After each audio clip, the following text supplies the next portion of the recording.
LeBron James is one of the greatest in history of the NBA. That is not an opinion, it is a fact. Just try and disprove it. His performance on the court has earned praise from athletes even outside of the NBA, some such as the Mexican boxing superstar Saul Canelo Alvarez even believe that if the GOAT ever decided to go on a career change, he'd kill it in their sports as well. Here's what we had to say, starting off with real recognize real. If you want to be successful as an athlete, you need to put an unbelievable number of hours to work into it to perfect your craft. Many athletes look like they were truly meant to succeed in one sport, but then you get a bunch of super athletes who could easily succeed at anything they do, and one such example is the Los Angeles Lakers superstar LeBron James. In fact, LeBron even showed this off when he was in high school, back when he used to play for the school's football team for 2 years, managing to rack up over 2,000 yards and 23 touchdowns in his time as a wide receiver. But could he possibly manage to take over the fight game if he wanted? It looks like it's one of the biggest modern boxing stars believe so. Recently, during a visit with GQ Sports, Alvarez answered some questions about his sport, and one of them was whether he believed that James could have met it as a boxer. Alvarez surprisingly agreed, claiming that if LeBron really wanted to and dedicated himself, he could have easily been a boxer. Alvarez responded by saying, quote, "I think he has skills for the sports. He's an athlete, 100%. If he dedicated himself to being a fighter, he could do it." Let's look at why Alvarez thinks LeBron would have been perfect for the ring.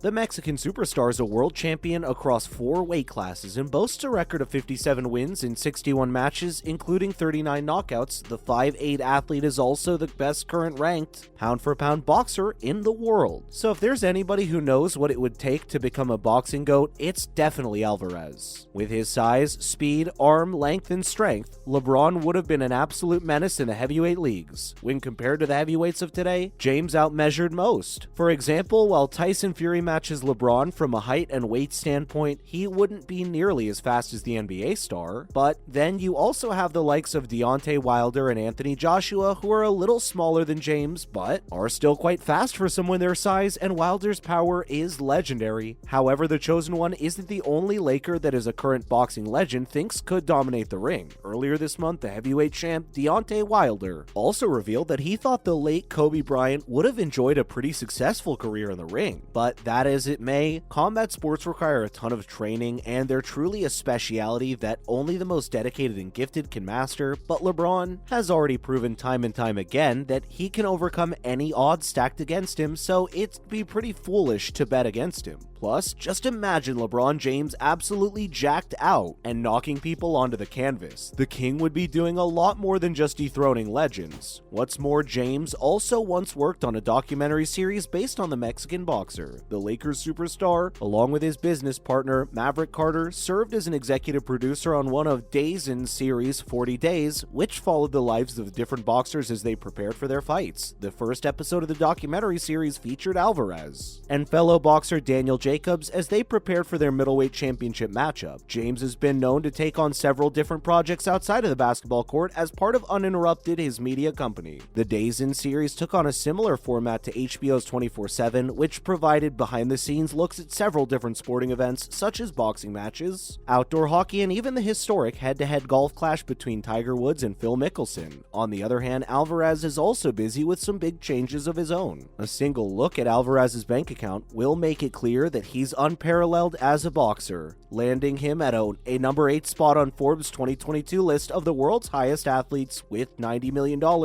in pre-tax earnings so far. However, unlike fellow sporting superstars such as Roger Federer and LeBron James, who regularly stack up $80 million or more every year just by making endorsements, Alvarez makes pretty much all of his money in the ring. According to estimates, Alvarez made $85 million of the total amount just from his last 2 fights, with the remaining $5 million earned from sponsors and other business endeavors. But it looks like that may be about to change. Alvarez has recently signed up with Excel Sports Management ahead of his matchup this weekend against Gennady Golovkin to represent him in all kinds of marketing deals, the first boxer to be on the agency's roster. Their clients include sports legends like Derek Jeter, Peyton Manning, and Tiger Woods. So it seems that Alvarez is taking the value of his image a lot more seriously, as he should. But that doesn't mean that Alvarez hasn't been busy outside the ring. saying the 32-year-old star's portfolio consists of a dizzying array of companies that he's either founded or co-founded, most of them being based in his home country of Mexico. He promotes boxing matches, concerts, and other major events through Canelo Promotions and Canelo Espectáculos. He's also behind the sports drinker maker Yaoka, the fitness app iCan, and even a gas station chain named Canelo Energy, alongside an associated chain of convenience stores that are coming soon. He even has his own clothing line as well through his Canelo store, and he has also partnered with Broxel to introduce an original branded credit card. Alvarez also owns a big chunk of real estate, and he owns the restaurant El Pastor del Rica with his brother, which will soon be expanded from Mexico to the San Diego region. Considering the fact that Hennessy is the only major global brand among all of Alvarez's current backers, there are still plenty of other sponsor categories that he could immediately pursue. However, according to Fonesca, his first priority is going to be apparel, closely followed by beer, which has historically been a major spender in the world of combat sports. Alvarez is also an avid collector of luxury cars and watches, so even though could represent additional sponsorship opportunities. Meanwhile, in other boxing news, first up, Cris Cyborg defeats Simone Silva through decision victory in her boxing debut. The legendary women's MMA fighter Cris Cyborg won her first boxing match last Sunday night. Cyborg crossed over into the ring and beat the boxing journeywoman Simona Silva via a major decision victory at the Fight Music show in her hometown of Curitiba, Brazil. Though the bout went all 8 rounds, it still remains unclear as to whether it'll count as a professional bout or just a simple exhibition. Cyborg won every round, with her best performance on full display in the 8th and final round when she managed to hurt Silva with a mean left hook and then tried to finish off against the ropes. He managed to land several hard shots, but Silva showed off her durability by weathering them all, even firing some shots back. Next up, Umar Kremlev will remain the president of the IBA after governing body votes. Umar Kremlev will continue to be the president of the International Boxing Association after its governing body voted against holding a new election, a decision that has put the sport's Olympic future in serious doubt. After the IBA Congress overwhelmingly backed Kremlev during its meeting at Yerevan, Armenia, the International Olympic Committee stated that it was, quote, extremely concerned about the Olympic future of boxing. The Russian national was re-elected back in May after his opposing candidate Boris van der Vorst from the Netherlands got barred from running against him. Back in June, the Court of Arbitration for Sports even ruled that van der Vorst should have been eligible to run against the Russian, but the IBA group still voted against holding a new election. Things aren't looking well for boxing as an Olympic sport. And finally, Floyd Mayweather beats Mikuru Asakura in a Japanese boxing exhibition match. Looks like Money Mayweather is still winning matches even if they aren't going on his official pro record. The legendary boxer managed to stop a Japanese MMA fighter and YouTuber, Mikuru Asakura, during the second round of their bout with a big right hand last Sunday on the Risen Fighting Federation card held in Saitama, Japan. This was Mayweather's second exhibition match of the year and the second one in Japan ever since his retirement from the sport. The star will reportedly make around $20 million for the bout, which had been scheduled for 3 rounds. Manny Pacquiao, one of Mayweather's old rivals, was also present ringside. Mayweather even acknowledged Pacquiao's attendance during his post-fight speech, calling him a future world champion. Pacquiao also addressed his fans both before and after the exhibition. That's a wrap for this video. Do you think LeBron would have made a great boxer? Let us know in the comments below. Make sure to give this video a thumbs up and subscribe for our channel for more videos just like it. Thanks for watching. We'll see you in the next one.